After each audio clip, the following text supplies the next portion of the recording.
अपना education discuss करता है द हिंदू और इंडियन एक्सप्रेस से आर्टिकल्स जो प्रीलिम्स और मेंस के लिए हमें इम्पोर्टेंट होंगे।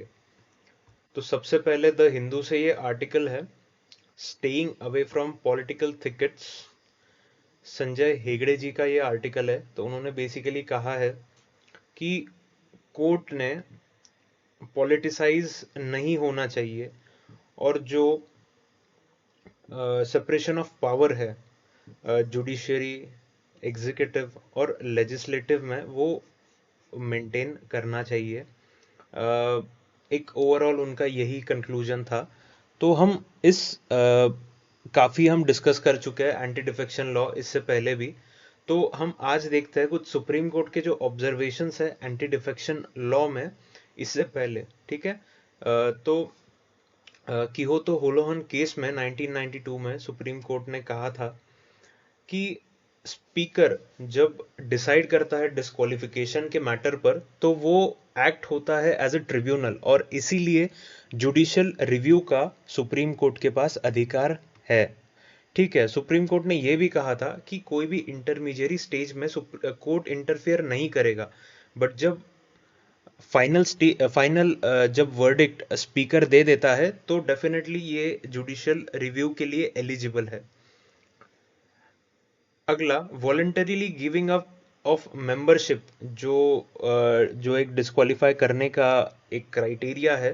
तो इसमें सुप्रीम कोर्ट ने दो केसेस बताया है। एक तो जब कोई एमपी एमएलए खुद से रिजाइन कर देता है पॉलिटिकल पार्टी से, या तो उसका कंडक्ट गलत होता है, वो अपनी ही पार्टी को अगर क्रिटिसाइज करता है या अपोजिशन पार्टी को सपोर्ट करता है पब्लिकली, तो वो voluntarily giving up of membership में ही गिना जाएगा।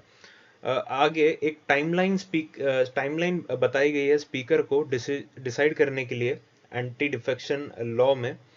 3 महीने की एक टाइमलाइन दी गई थी मेघचंद्रन सिंह केस में। ठीक है। दूसरा, सुप्रीम कोर्ट ने राजेंद्र सिंह केस में ये कहा था कि कोर्ट डायरेक्शन स्पीकर को दे सकते हैं एंटी डिफेक्शन लॉ के अंतर्गत। ठीक है। तो ये इससे पहले कुछ डेवलपमेंट्स हुई है। अगर प्रीलिम्स में अगर कुछ पूछा जाए इसमें से तो आप याद रखिएगा। एक आगे न्यूज़ आर्टिकल है, उर्जित पटेल जो कि आरबीआई के गवर्नर रह चुके हैं, उन्होंने कहा कि गवर्नमेंट ने जो इंसॉल्वेंसी बैंकरप्सी कोड में अभी डाइल्यूशन किया है वो गलत है और वो बैड लोन्स और बढ़ा सकता है। तो इंसॉल्वेंसी बैंकरप्सी कोड क्या है, 2016 में आया था। क्यों आया था? बैड लोन्स की प्रॉब्लम सॉल्व करने के लिए।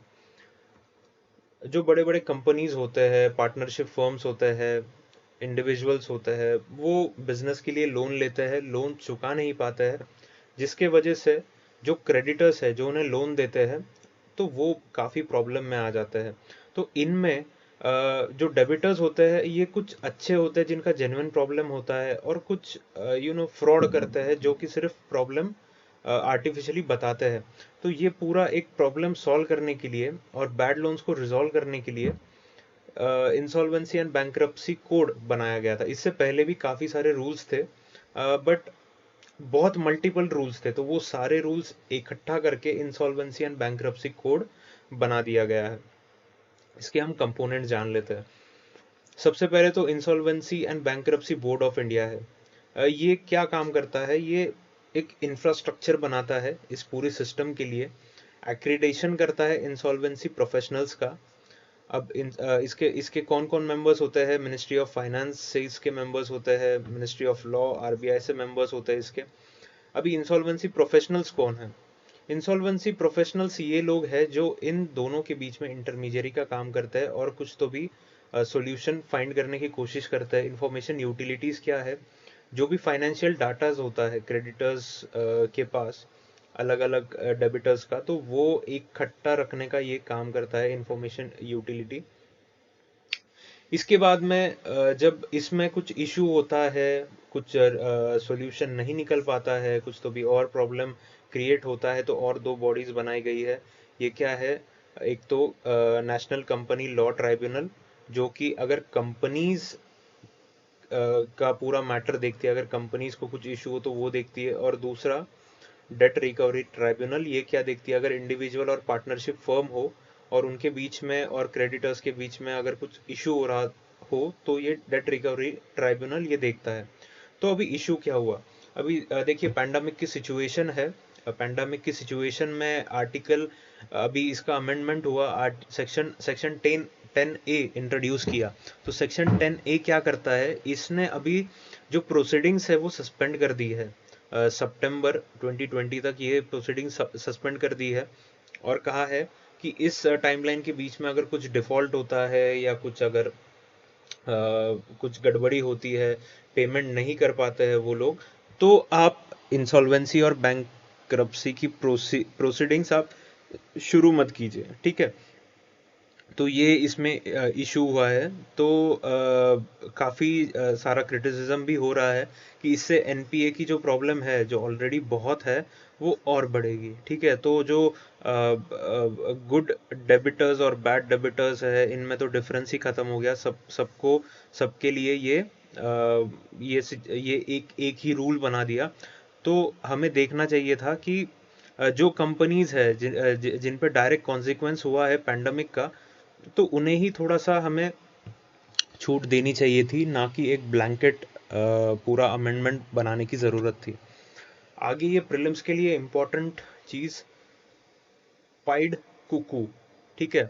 इसको क्या कहा जाता है, हार्बिंगर ऑफ मॉनसून, मतलब ये जब आता है तब मॉनसून की शुरुआत होती है, ऐसी मान्यताएं है। हमारे एंशिएंट लिटरेचर में भी हमें ये देखने मिलता है। इसको चाटका कहते हैं। ये पार्शियल माइग्रेटरी स्पीसीज है, अफ्रीका और इंडिया के बीच में ये माइग्रेट करता रहता है, ठीक है। आईयूसीएन में लीस्ट कंसर्न है, ये एक काफ़ी इंपॉर्टेंट फैक्ट है। आपको प्रीलिम्स में पूछा जा सकता है कि भाई क्रिटिकली एंडेंजर्ड है, वल्नरेबल है, क्या है ये, तो ये लीस्ट कंसर्न है, ठीक है। है over 150 police personnels to be motivated to work hard. तो ये जो पर्टिकुलर न्यूज़ है ये हम अप्लाई कर सकते हैं या तो इथिक्स के पेपर में, जो एटीट्यूड चेंज करने के लिए इस टेक्निक का इस्तेमाल किया जा सकता है। हम ये यूज़ कर सकते हैं GS2 में, अगर पुलिस रिफॉर्म्स में अगर कुछ बात आ जाती है तो यहाँ पे हम कोट कर सकते हैं। दिल्ली का एग्जांपल है, बेसिकली दिल्ली पुलिस कमिश्नर ने इंस्ट्रक्ट किया गया है कि ऐसे पुलिस पर्सनल्स है जिनका जिनका काम थोड़ा सा कम हुआ है, तो उन्हें मोटिवेट किया जाए, उनकी काउंसलिंग की जाए। तो ये हम कहीं ना कहीं कोट कर सकते हैं। आगे हम देखते हैं द डिजिटल स्वे, थोड़ा सा कॉम्प्लिकेटेड आर्टिकल है, आई एम नॉट श्योर कि मैं आपको एक्सप्लेन कर सकता हूँ, बट लेट्स ट्राई। तो अभी क्या हुआ है कि नए नए प्लेटफॉर्म्स आ रहे हैं, रोज़ रोज़ नए नए प्लेटफॉर्म्स आ रहे हैं, ठीक है। प्लेटफॉर्म मतलब जैसे ये अमेज़ॉन हो गया, तो ये अमेज़ॉन क्या करता है, बायर और सेलर, ठीक है, इन दोनों को कनेक्ट कर रहा है। ओला, उबर, ठीक है, अलग अलग प्लेटफॉर्म्स आ रहे हैं, जोमेटो वगैरह, आपको पता ही होगा, स्विगी, ये सब, ये सारे क्या है, ये सारे प्लेटफॉर्म्स है। ये खुद कुछ ओन नहीं करते हैं, ये बस एक इंटरमीडियरी का काम करते हैं और दो पार्टीज को कनेक्ट करते हैं, ठीक है।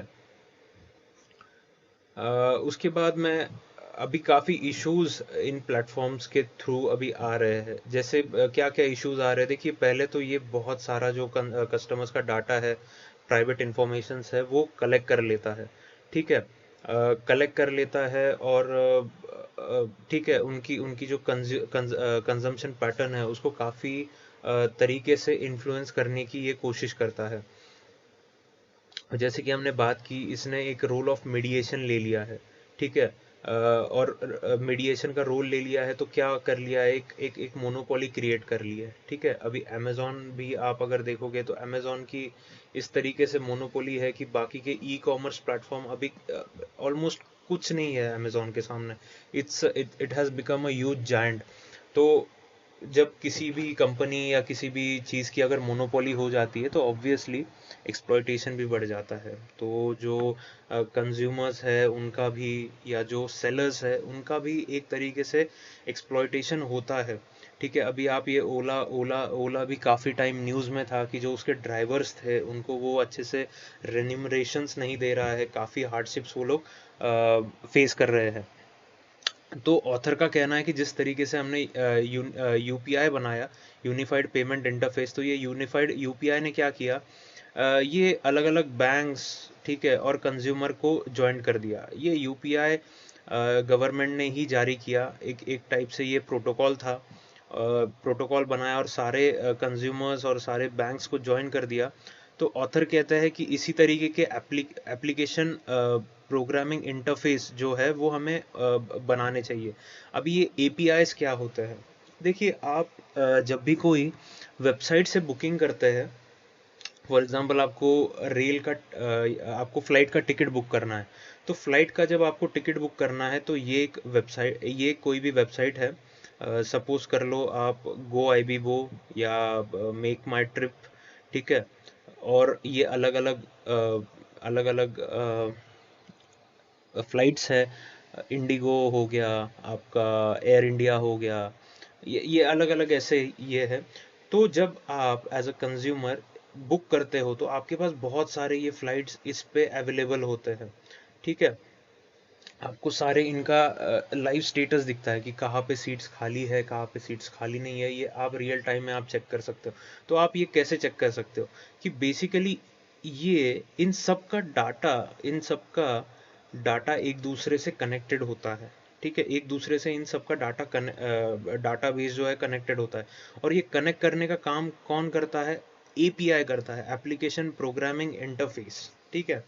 ये इन इन सब का डाटा कनेक्ट करने का काम करता है, तो इसीलिए हमें रियल टाइम स्टेटस मिल सकता है। तो ऑथर क्या कहते हैं कि हमें इस तरीके के ओपन एप्लीकेशन प्रोग्रामिंग इंटरफेस बनाने चाहिए, ओपन एपीआईज बनाने चाहिए यूपीआई के जैसे, ठीक है।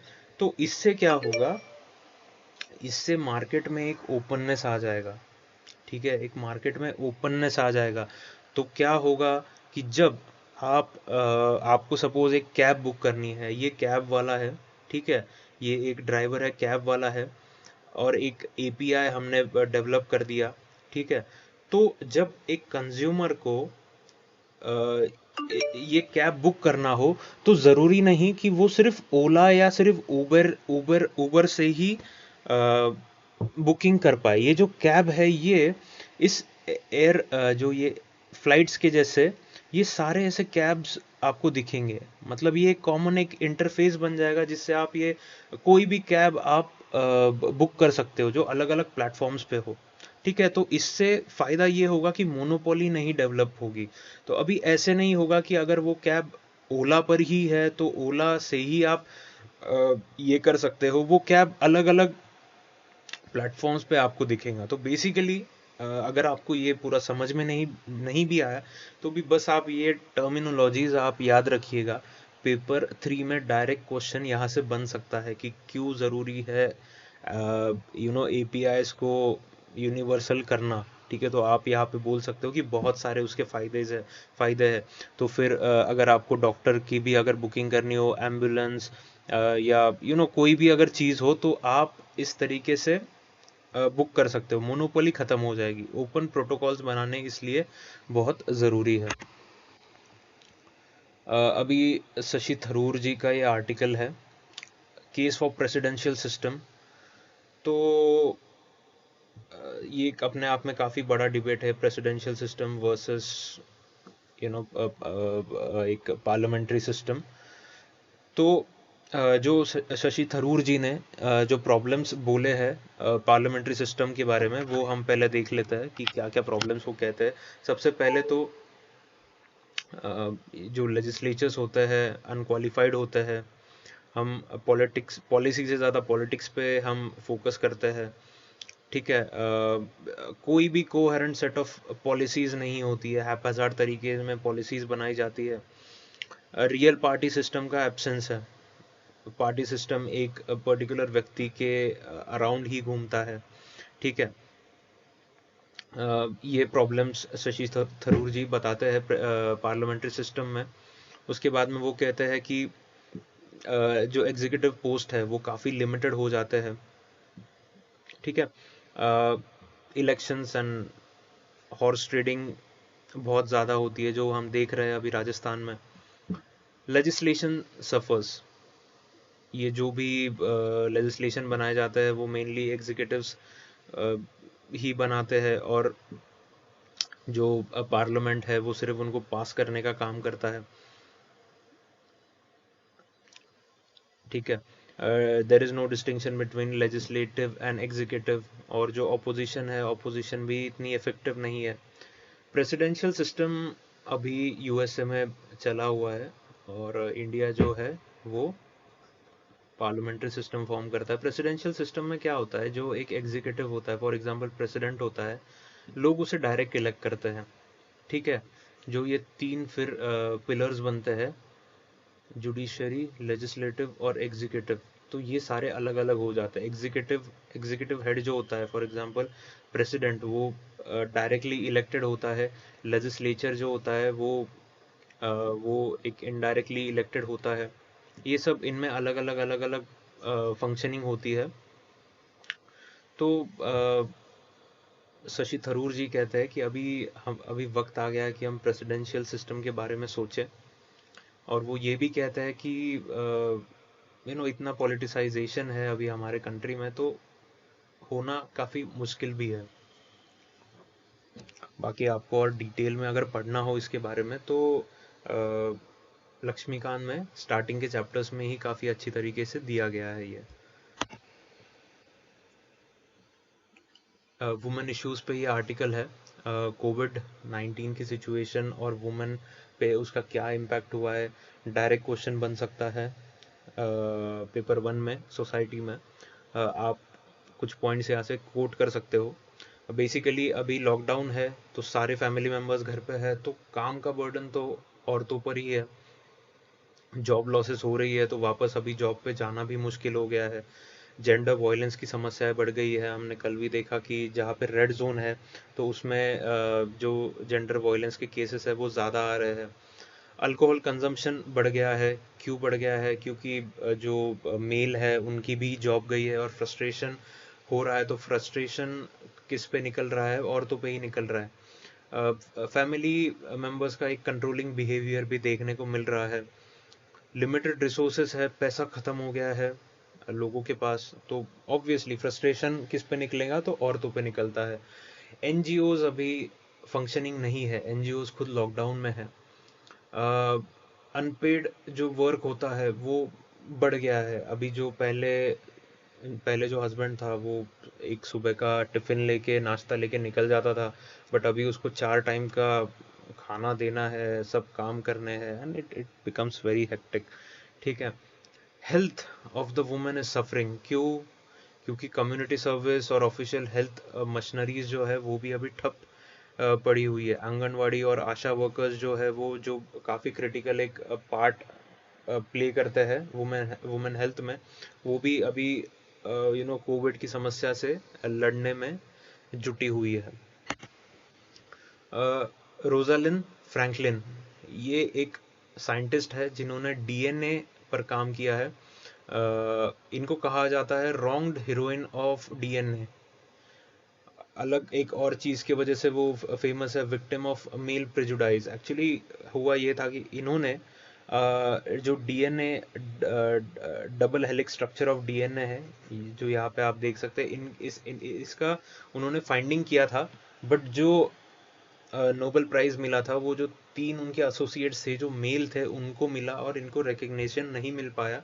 ये एक यहाँ पे एक आता है फोटो 51, तो ये एक फोटो है double helix structure of DNA का, जो पहली बार खींचा गया था रोजालिंड फ्रैंकलिन के अंडर। ये प्रीलिम में आ सकता है, ये थोड़ा सा आप ध्यान में रखिएगा। तो उनके बाकी भी काम थे। उन्होंने गैस मास्क पे काम किया था, जो उस टाइम का पीपीई किट था। ठीक है, उन्होंने पोलियो पे इन्वेस्टिगेशन उनका किया था। टबैको मोज़ेक वायरस पे उन्होंने इन्वेस्टिगेशन किया था। तो ये आप फैक्ट याद रखिएगा।